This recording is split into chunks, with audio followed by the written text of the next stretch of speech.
posisi kalau aku tidak alergi dengan politik dinasti. Aku lihat ya Pak Jokowi pas pegang Jakarta ya aku ngalamin kan bagus, dia terusin Ahok ya bagus. Lihat kemarin aku sering ke Solo pembangunan sama Gibran ya bagus. Tapi kalau misalnya Sopo Kaisang jadi Depok, aku kayaknya enggak. Itu cuma buat seru-seruan aja. Nah, Anies Baswedan itu kelihatannya kayak bisa taman Jakarta atau taman ditanami pohon plastik. Mana ya?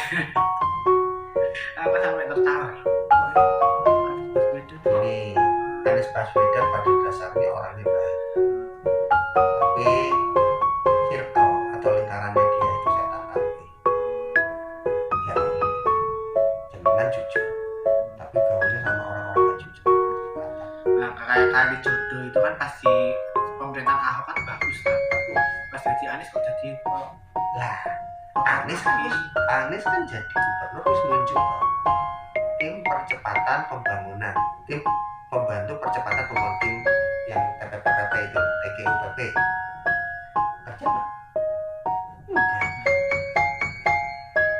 Tugas Anies salah, gua udah nunjuk kayak Mas punya perusahaan udah nunjuk manajer, ya berarti kan pengelolaan tanggung jawab manajer. Ketika ada karyawan demo ya salah. Anies itu sebenarnya orangnya baik, cuman ya karena circle-nya aja, gaulnya ya kayak gini, kamu penjahat promo corak tapi gaulnya sama tukang parfum pencipratan wangian ya sama. Tapi kalau untuk jadi presiden aku juga nggak nyaranin Anies, karena apa ya, dia dimanfaatin orang-orang sekitarnya. Ganjar nih pencitraan. Wah Ganjar harus jelas. Mas ketawa. PDIP itu salah.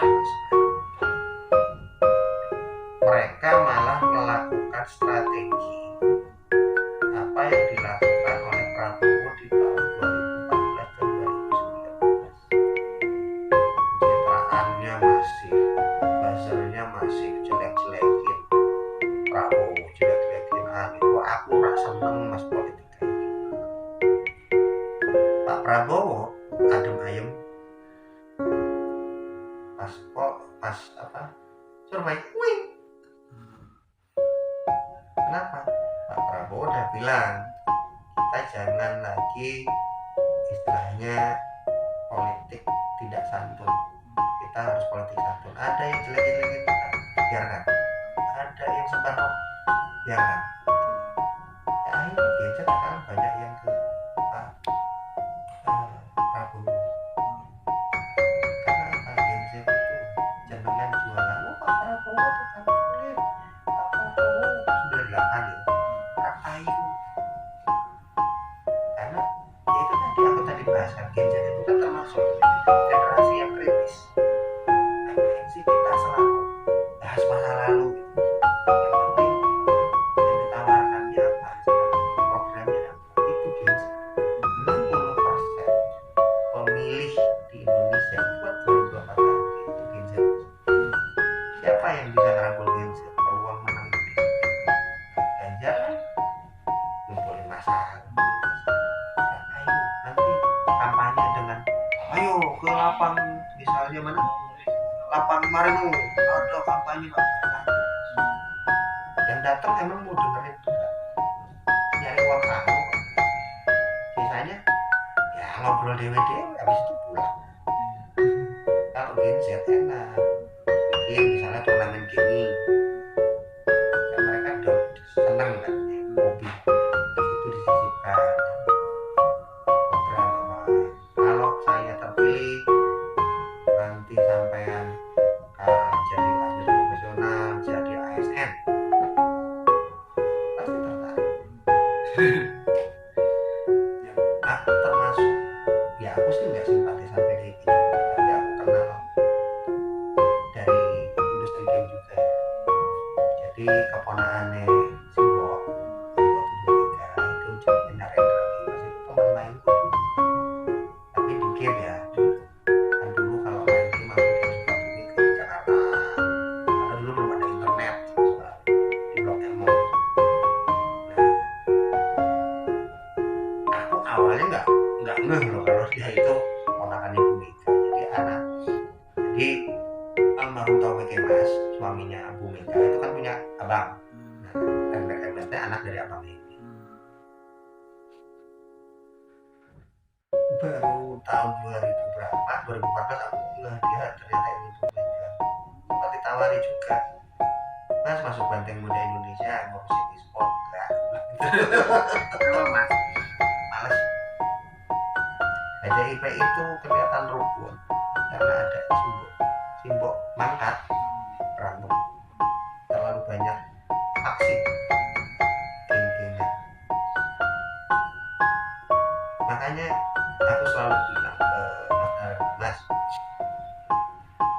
nyuwun sewu tolong bilang ke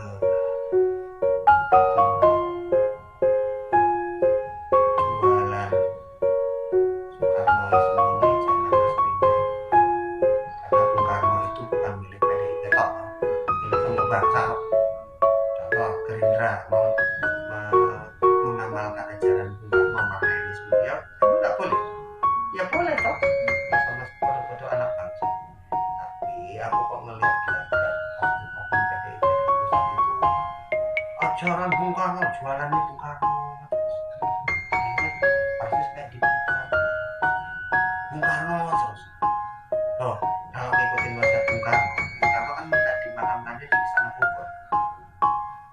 Coba pindahin sepi kita, wisatanya pindah apa? Nggak ada kan? Aslinya ada, cuman bukan wisata gitu loh ya. Karena aku sebelum sudah punya program wisata apa bisa kita, tapi ya dinasnya menengah ya wis ngapain ya mereka kerja lah. Nggak bagus jualan Bung Karno menurut saya pandangannya sama nih, tapi pandangan buat pemilihan presiden tahun depan tuh biasanya yang paling mencolok itu sih paling aman. Prabowo ya. Paling aman kalau konsepnya meneruskan apa yang sudah dilakukan Pak Jokowi ya Pak Prabowo. Karena gini, jangan sampai ganti presiden ganti kebijakan, bahaya. Contoh, aku di UMKM aktif. Pak Jokowi itu salah satu presiden yang nge-push agar UMKM Indonesia itu maju. Perizinan dipermudah, halal dipermudah. Ya, sampai kemarin MUI mencak-mencak demo, bayari demo. MUI tetap dilibatkan tapi hanya untuk fatwa kan. Tapi uang masuk ke kas negara. Kalau dulu kan ke kasnya MUI. Itu kan duit lumayan besar loh. Emang di MUI isinya alim ulama semua. Orang ngatan juga ada. Kalau mau fair ya. Soalnya kalau ngomong MUI kadang wah penistaan agama. MUI itu bukan lembaga dewa superpower, dia tuh ormas. MUI itu bikinan Mbah Harto biar bisa apa? Nyepeng. Macam-macam. Kalau ada keluarin fatwa MUI diajem. Beda mazhab sedikit, ajem ya kan? Mereka itu perpanjangan tangannya Mbah Harto. Misalnya puasa harus bareng, terus apa lagi? Lebaran harus bareng gitu. Kadang bingung. Lebaran itu bareng. Yo kalau ada yang mau beda ya monggo, yang penting nggak bikin kisruh ya toh. Itu kayak agamamu untukmu, agamaku untukmu. Mau bareng monggo, nggak mau bareng yang Yang menurut saya sama Surya Paloh ya. Surya Paloh itu dia itu pion mas, duitnya dari Amrek gitu. Yusuf Kala podo. Beberapa bukti menyatakan dia itu adalah penjual bangsa. Contoh, flashback, ingat kasus Poso. Emang yakin dia yang juru damainya? Emang nggak curiga ternyata dia yang menciptakan itu? Kok bisa menciptakan gini? Amerika itu penjual pendapatan tertinggi itu selain minyak dari jual beli senjata. Memelihara konflik sama dengan memelihara perang. Kalau perang terus-terusan terjadi, Pak, beli senjata laku, duit gede.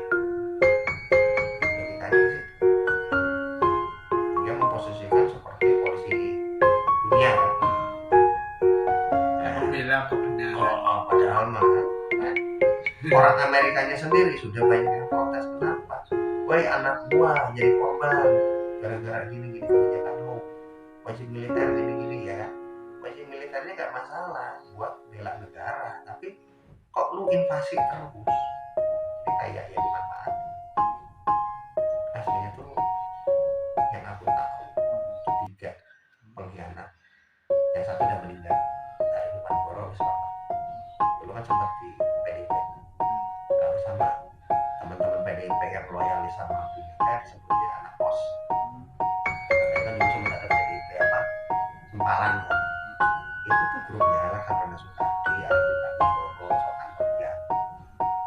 Sokan Sopian meninggal. Katanya kecelakaan. Tapi aku sih ngerti. Oh, kecelakaan. Bisa jadi sabotase. Ya kan? Artinya remnya di awal, tapi wes lah, banyak kecelakaan. Jadi ya aku semakin circle aku semakin dalam jadi lebih oh iya ya kita nggak bisa idealis loh gitu. Harusnya realistis. Kalau ini aku sendiri lebih senang ke Pak Prabowo, tapi aku Tapi yang Prabowo kan tegas. Jokowi ini kenapa kok itu kok tenaga asing Cina kok datang ke Indonesia? Ini juga jadi isu di masyarakat. Tenaga asing Cina masuk itu konteksnya gini mas, kita kerjasama sama Jepang. Jepang itu jahat kalau dari kacamata bisnis. Mereka maunya mereka yang handle terus-terusan, nggak mau ajarin kita, nggak mau transfer ilmu. Jadi ya pokoknya kamu tergantung rasa ketergantungannya tinggi. Kalau Cina mereka mensyaratkan oke, proyek kereta cepat. Oke, karena alat-alatnya pakai bahasa Cina, berarti itu salah satu syarat agar ada translator dari Cinanya langsung yang bisa ngomong Indonesia dan Inggris. Wah, kenapa langsung pengen tenaganya dari Cina? Enggak, istilahnya buka lapangan kerja lokal. Masalah ini mas, satu attitude dan etos kerja. Tapi kok orang pribumi kok kayak marah-marah sama orang Cina sampai orang Cina yang datang Ya, karena itu orang-orang yang kalah ini kaitannya. Ketika kereta cepat, misalnya program proyeknya 2 tahun harus jadi.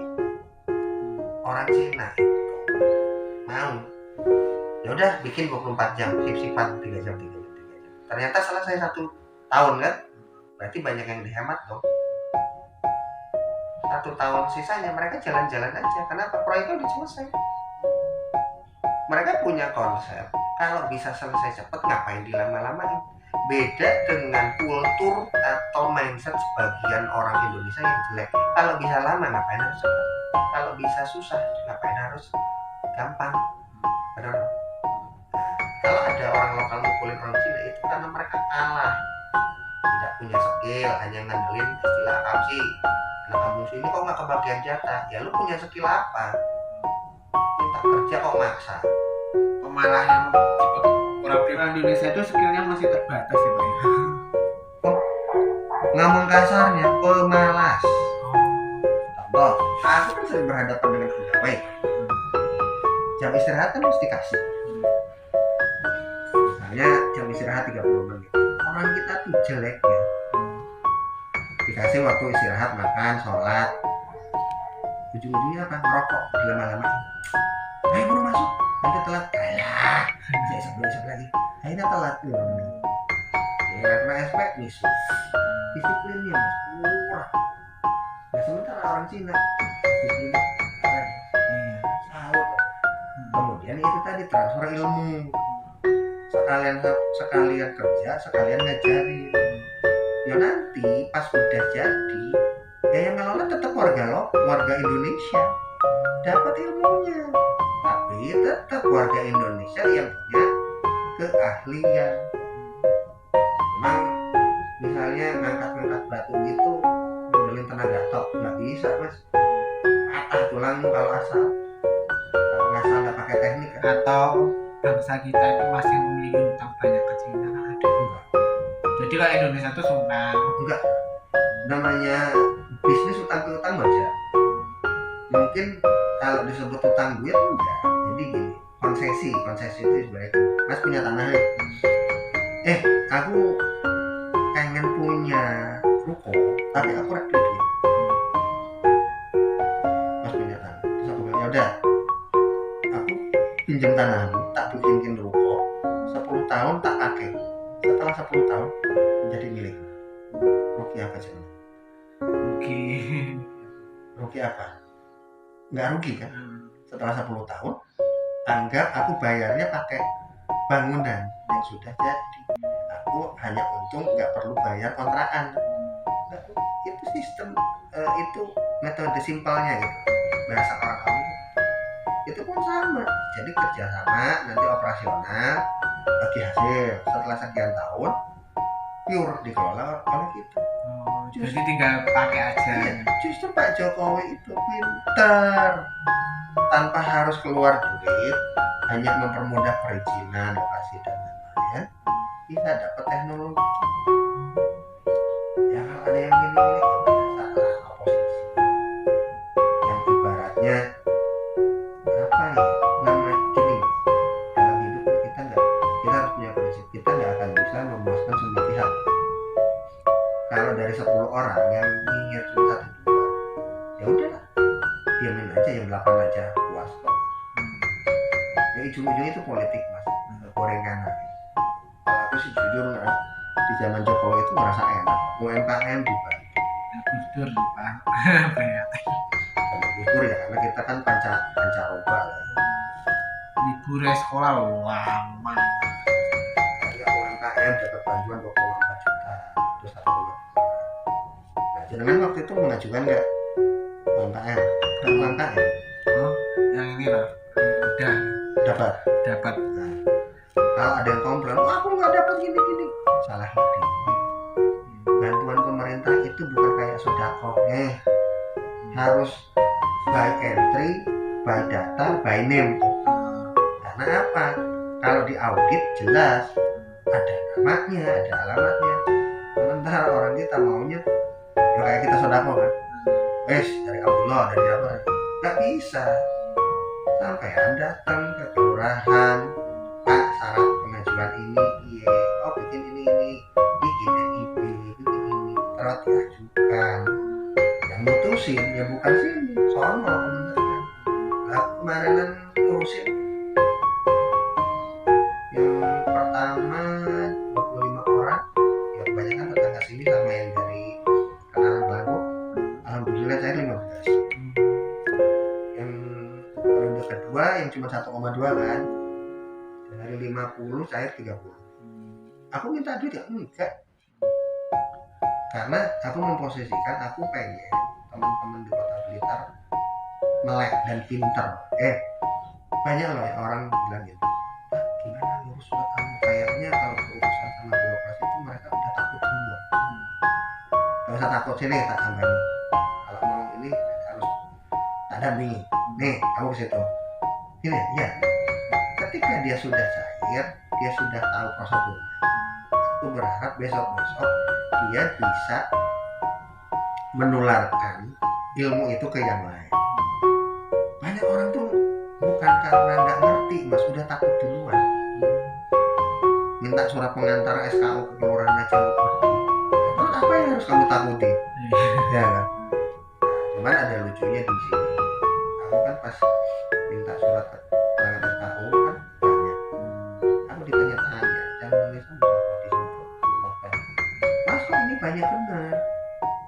Tenang Bu, aku bukan calo, kalau sampai itu pikiran aku calo salah, aku anggap aja relawan, karena memang aku senang berorganisasi bantu orang gitu. Kan gini udah Bu, gak usah banyak ngomong masalah prosedur dan lain-lain, aku wis paham. Tugas dengan sekarang tolong ini dikeluarkan di dalam wis. Jadi sotoy, bukan harus semua kelurahan gini, enggak, bisa ngurus sendiri sekarang. Nah yang ini kan baru-baru ini kan KTP kan udah dipinjam aplikasi. KTP Iya, katanya harus Aslinya lewat aplikasi. bukan dipindah di aplikasi. Misal jenengan Jangan males bawa-bawa fisik. Takutnya orangnya pelupa. Tapi nggak pakai itu nggak apa-apa ya. Nggak wajib kok. Itu hanya mempermudah macam gini. Aku pakai BCA. Kalau mau ngambil uang pakai ATM. Aku selama ini nggak pakai M-banking, ada fitur cardless. Oh iya. Jadi cukup buka, nanti ada kode, langsung ke ATM, transaksi tanpa kartu, pencet, masukin kodenya, nanti keluar sendiri uang. Tanpa bawa kartu ya. Jadi nggak wajib ya. Kalau ada hasil wajiban belum. Tapi memang kedepannya ini adalah salah satu awal untuk digitalisasi. Kaitannya yang tadi Mas bilang Malaysia satu kartu bisa semua itu ini yang KTP digital, nanti BPJS ke situ semua, SIM ke situ semua. Jadi satu kan. Tapi pelan-pelan. Karena apa, orang Indonesia itu kebanyakan memang udah diajarin, tapi nggak didengerin, masuk kiri keluar kanan. Aku kadang kalau pelatihan, kalau ngajarin orang-orang sini ya, kayaknya pengen patah keluar. RAM-nya kan beda-beda. Bukan masalah RAM, motivasi belajarnya minim. Ilmu pengetahuannya kurang. Jadi lebih ini. Pak, ini empat karena kamu belum terbiasa. Coba kamu udah terbiasa, ya kan? Iya. Nah, aku juga mengkritisi yang fenomena sendi kodam. Kamu mau sadar nggak sadar kalian itu dijajah dengan mental feodal. Ada wali kota mampir nunduk-nunduk. Penghormatan manusia itu nggak harus cukup senyum, angguk kata-kata, udah nggak zamannya lagi kita nunduk-nunduk di depan pejabat. Mereka itu dibayar sama. Akhirnya kasihannya itu maksudnya kita khususnya masyarakat kita itu dibohongi, harus manut gitu. Balik lagi yang tadi, manut ke pejabat yang mana mensejahterakan warganya. Tak tanya, jenengan selama pandemi selain dapat bantuan yang dari pemerintah pusat, dari pemerintah daerah dapat apa? Kadang beras gitu kan. Beras doang. Tapi sampean terdaftar di PKH. Iya. Nah, itu mah memang wajiban mereka. Terus basis jalan Merapi, basis PDIP bukan? PDIP. Nah, itu yang aku kritisi. Ketika ada bantuan yang dikasih basis PDIP. Kalau kami ya tukang beca, PPP sama makan. Pak nyuwun saya, ketika jenengan jadi pejabat, sampean bukan milik PDIP, tapi milik warga kota. Jadi kalau mau ngasih bantuan, ya harus adil. Soalnya Blitar kan udah tercantum kota PDI. Ya, secara ini pandang PDI. Tapi kalau secara realnya enggak. Ini aku sampai pernah baca survei yang dilakukan temen ya para mahasiswa, terus relawan. PDIP itu memang identik dengan kandang banteng. Karena ada makam Bung Karno yang tadi dibilang jualannya aslinya pemilih yang benar-benar loyal. Istilahnya dari zaman Bung Karno setia. Bapak Iki termasuk loyal sama Bung Karno. Bapak ini gitu. Tapi nggak ada Ngapa Pak? Bukan disebut pengkhianatan.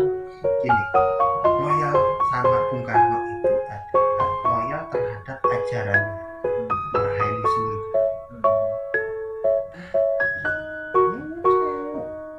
Berapa banyak kader PDIP di sini yang mengamalkan ajaran Bung Karno? Kebanyakan cuma apa? Mulut tok. Bung Karno. Actionnya nggak ada. Iya. Ibaratnya menyerukan nama Bung Karno tapi apa Ya, sih cuma jualan nama. Oh, makin kaya 4 periode, warganya tetap aja miskin. Oh ya kan kita bantu. Bos, bantuan itu nggak hanya bantuan bersolusi. Kalau sampai dikasih beras terus, ibarat kata cuma dikasih ikan terus, salah. Harusnya jenengan itu dikasih pancing, modal usaha. Mas sampai usahanya apa? Aku punya keahlian masak atau pijat. Kalau misalnya buka praktek, oh yang kayak apa ya? Kalau contohnya di sini, oh nakamura itu biasanya sederhananya butuh modal piro. 20 juta Pak, oke kita carikan awal tentunya. Pilih mana?